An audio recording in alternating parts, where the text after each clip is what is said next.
He is not confused about you.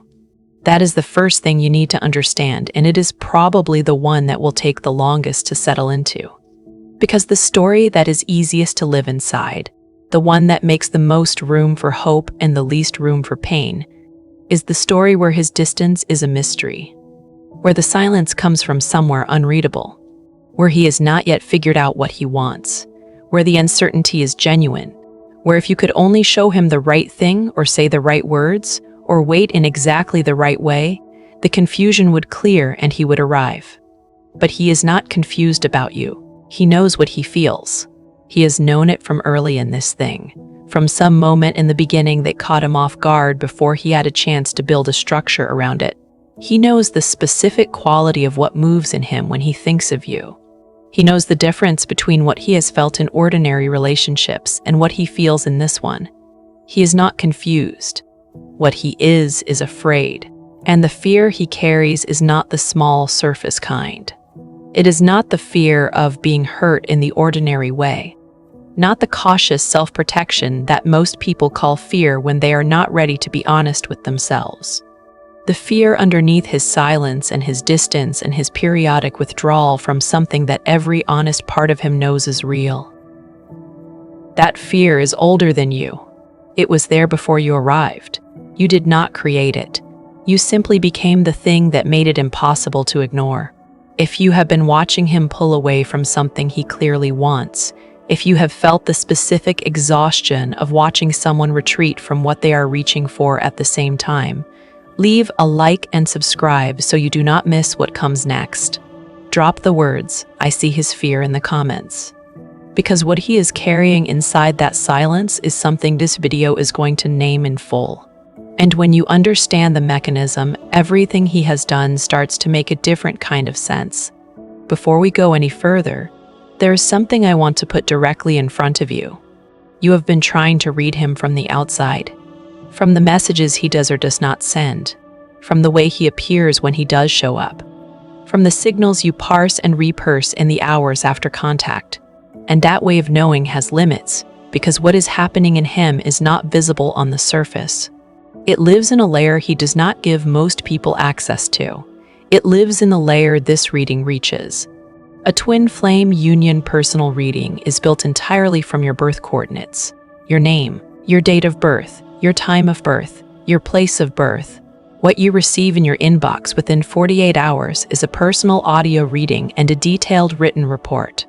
What the universe is currently orchestrating between you. What karmic contracts are active in this phase. What the specific fear in him looks like from the astrological blueprint of your connection. And what your soul chart says about when and how it shifts. You can order yours right now, and what you will have is not general guidance written for a crowd. It is the precise map of your connection, pulled from the stars that were present at the moment of your becoming. The link is in the description below. There is a specific kind of fear that attachment researchers have documented across decades of clinical work with individuals who want closeness but are organized at a neural level to treat it as danger. It is not the fear of losing their relationship. Most people assume that is what avoidance is protecting against. That the person who pulls away does so because they are afraid of being hurt, afraid of rejection, afraid that if they lean in and the other person leaves, they will not survive the loss. And while that fear is sometimes present, it is not the primary fear in a fearful avoidant attachment pattern. The primary fear is of the closeness itself, not what might happen after the closeness. The closeness in the real time of it. The actual experience of being known, of being seen at the level he has been seen in this connection, of having someone in close enough proximity to witness the interior of him in a way he has spent most of his life managing against. That is what his system treats as threat, not the possibility of losing you. The fact of being found by you. John Bowlby spent the foundational years of attachment theory mapping what happens when a child's primary caregiver is simultaneously the source of comfort and the source of distress. This is not the experience of straightforward abandonment where the caregiver is simply absent. It is the more specific and more destabilizing experience of a caregiver who is sometimes present and sometimes not, sometimes warm and sometimes overwhelming, sometimes the safe harbor, and sometimes the thing the child needs to be protected from. A child in that situation cannot organize a consistent attachment strategy. The approach that works sometimes does not work other times. The reaching that sometimes brings comfort sometimes brings rejection. And so the system develops what researchers call a disorganized or fearful avoidant pattern, wanting the closeness and simultaneously fearing it, reaching and retreating in the same motion. That is the pattern running in him. He does not experience this as a wound he is carrying. He experiences it as a personality, as just the way he is with people, as a vague sense that intimacy always becomes complicated eventually, that he always finds himself needing space at exactly the moment something starts to feel real.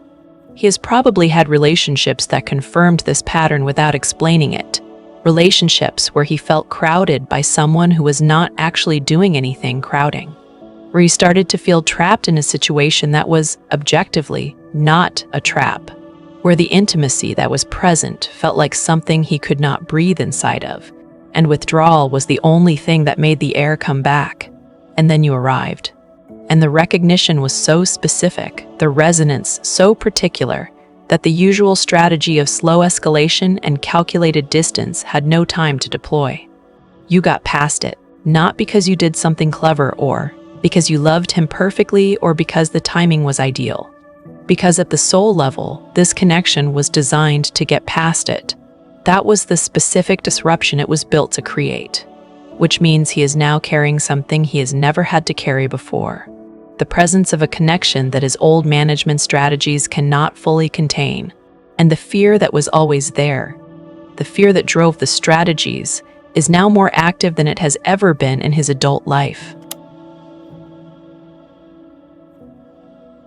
He has a vocabulary for what he is running from. He just does not use the accurate words. He calls it needing space, and sometimes that is genuinely what he means. But underneath the needing of space is often the thing that space has always been for him, which is not rest or autonomy, but the relief of not being seen. The relief of returning to a version of himself that is not being witnessed at the depth this connection witnesses him. He calls it not being ready. And this one is the closest he gets to accuracy without quite landing there. He is not wrong that he is not ready.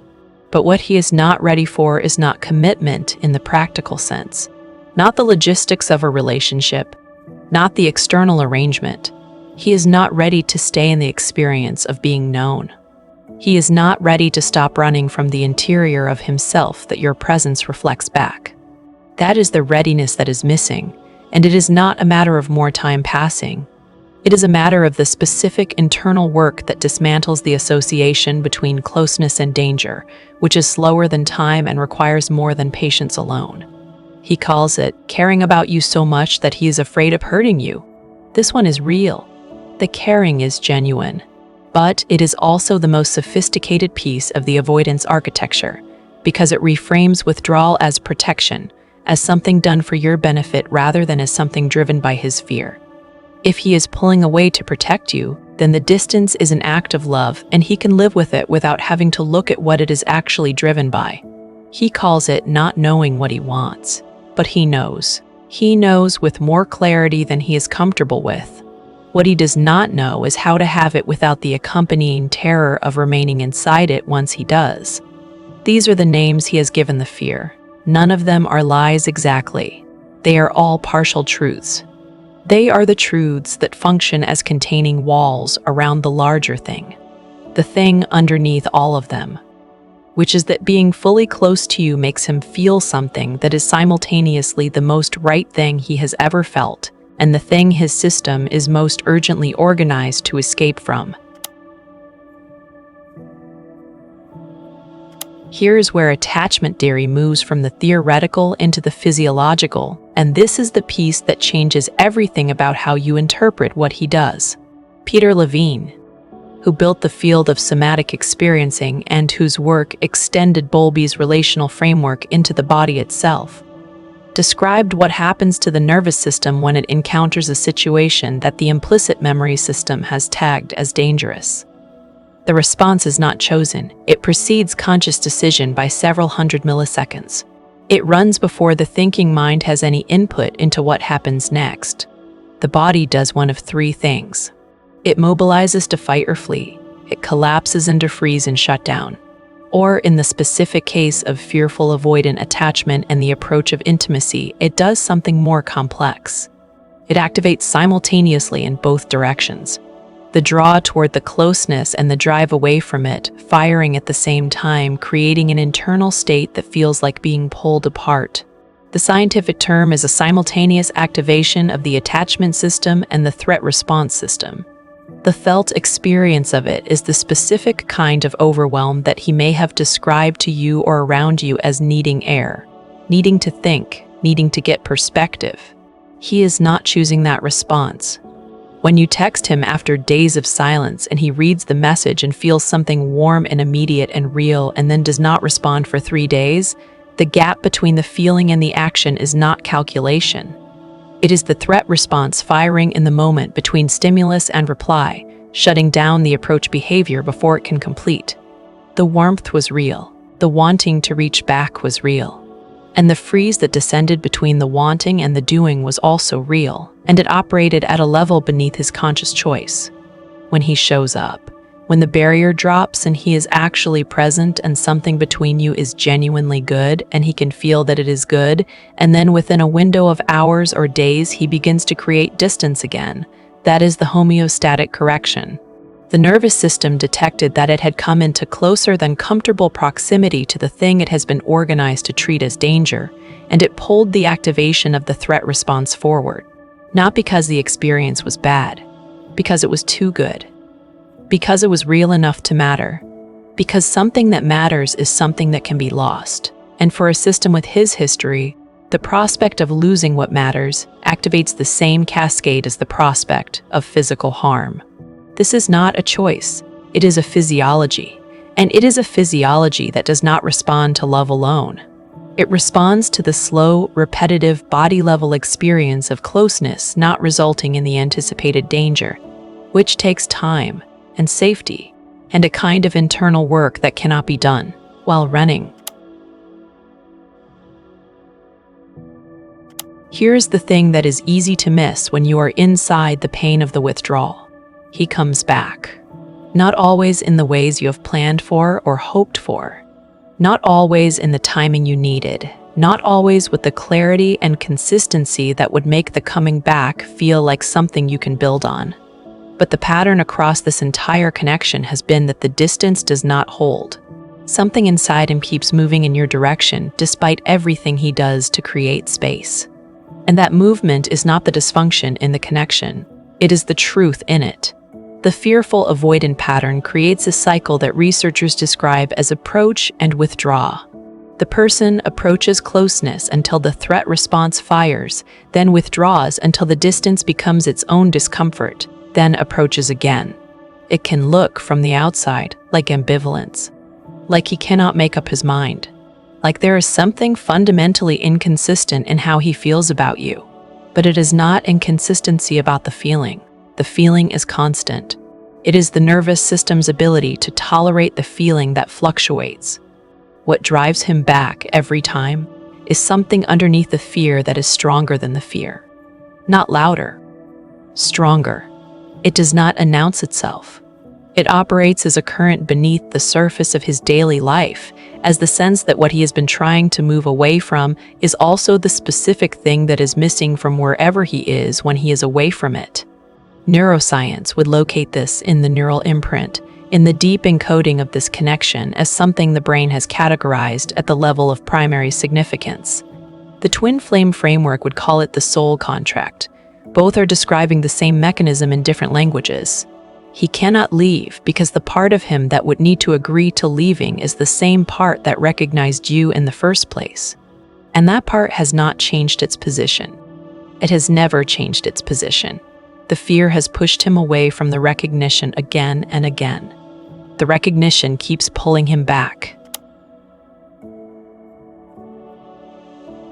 There are layers to what he is afraid of, and they do not all operate at the same depth. The The surface layer is the one he might actually say aloud if you were having a very honest conversation about what is happening in him. It sounds something like this. He is afraid of getting in too deep and not being able to sustain it. Afraid of showing you everything and finding out that everything is too much. Afraid of reaching for something fully and discovering that the reaching was the last thing he did well. That the having of it reveals something in him, that the wanting of it has always kept hidden. This is real. And it is also the layer that is easiest to intellectualize, to speak about in therapy language or in the kind of measured emotional disclosure that can happen without real vulnerability.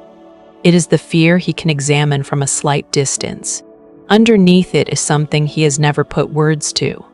It is the fear that if he fully lets you in, something in him will be seen that he has built his entire adult identity around not being seen. Not the surface failures or the past wounds, those he can talk about. The thing underneath those. The thing that predates the language for it. The experience of being, very early, too much or not enough or simply unwitnessed in the way a young nervous system needs to be witnessed in order to develop the internal sense that closeness is safe. He did not choose to store that experience where he stored it. It went into the body before the mind had the architecture to process it. And it has been running his relationship to intimacy ever since.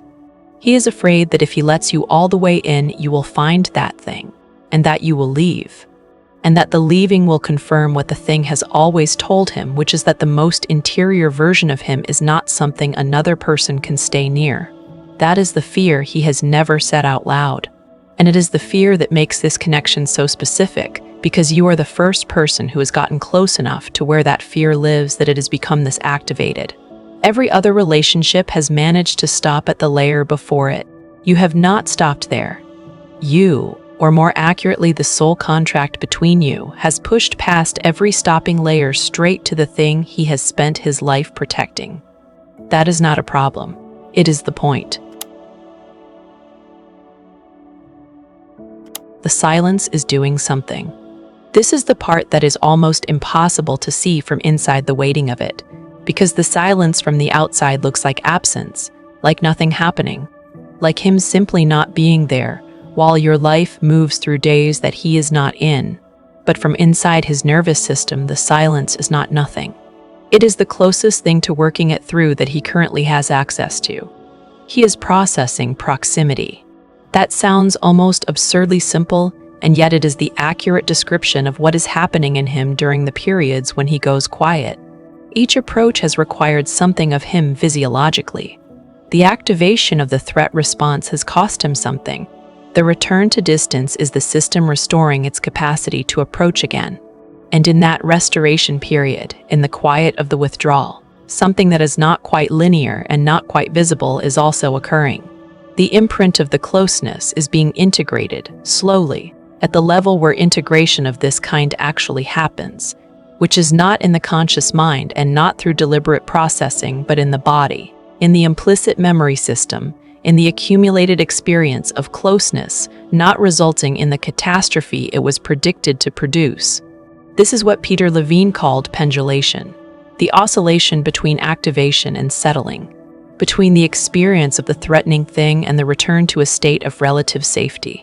And what makes pendulation therapeutic rather than simply cyclical is that each repetition of the cycle, if it is not interrupted by something that reconfirms the original danger, slowly expands the window of what the nervous system can tolerate. He can stay a little longer each time.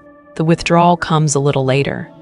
The return after withdrawal comes a little sooner. It is not a straight line.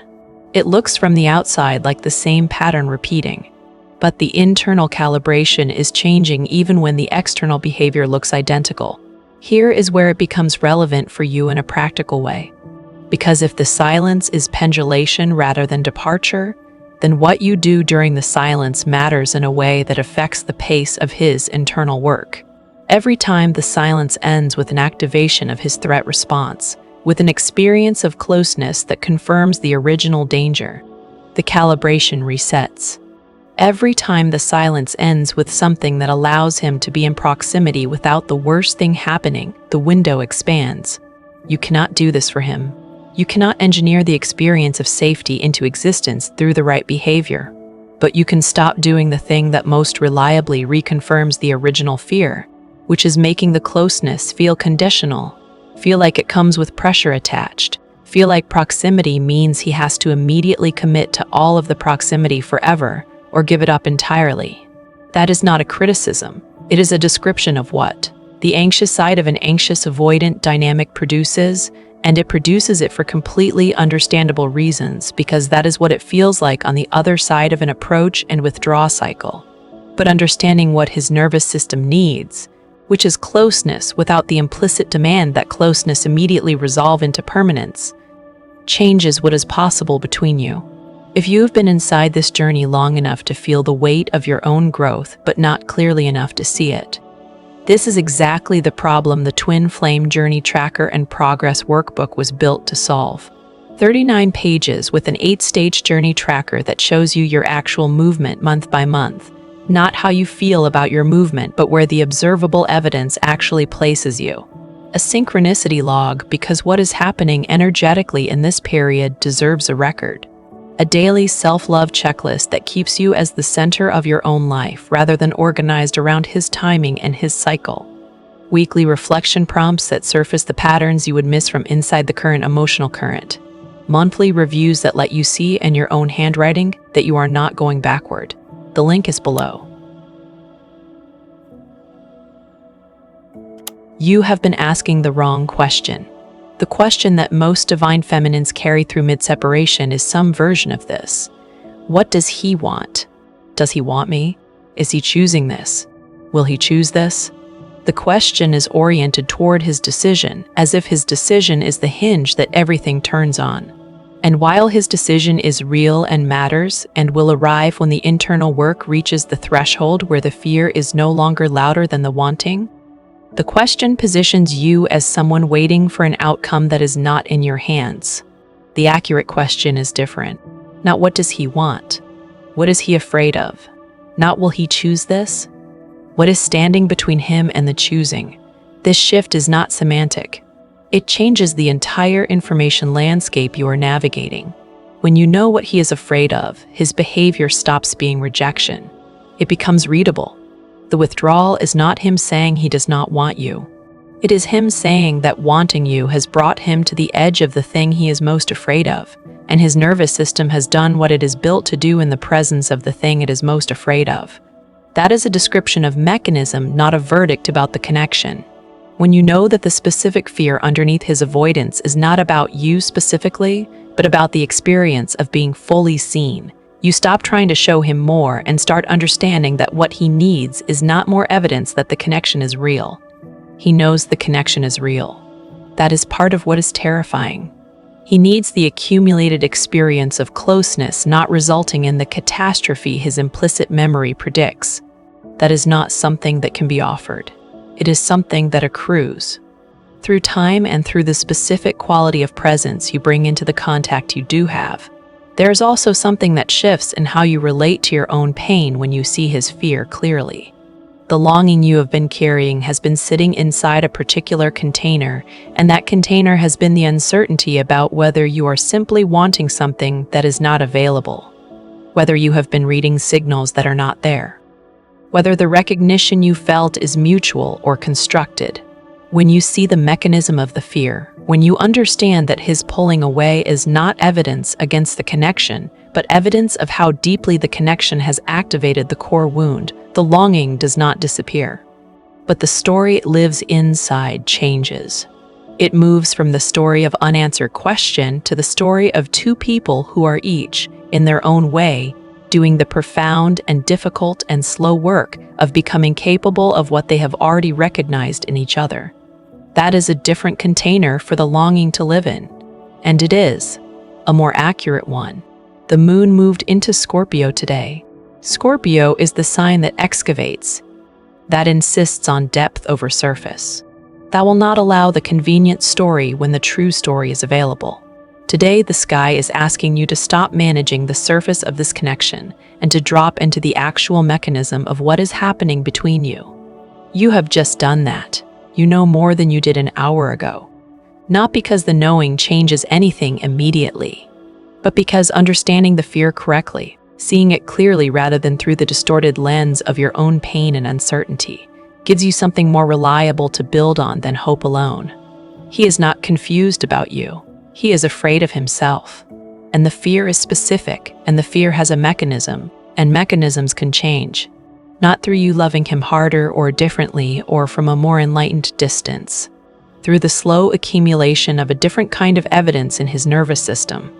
The evidence that the thing he has been most afraid of, the experience of being fully known and found real by someone who stays, is what is actually on the other side of the fear.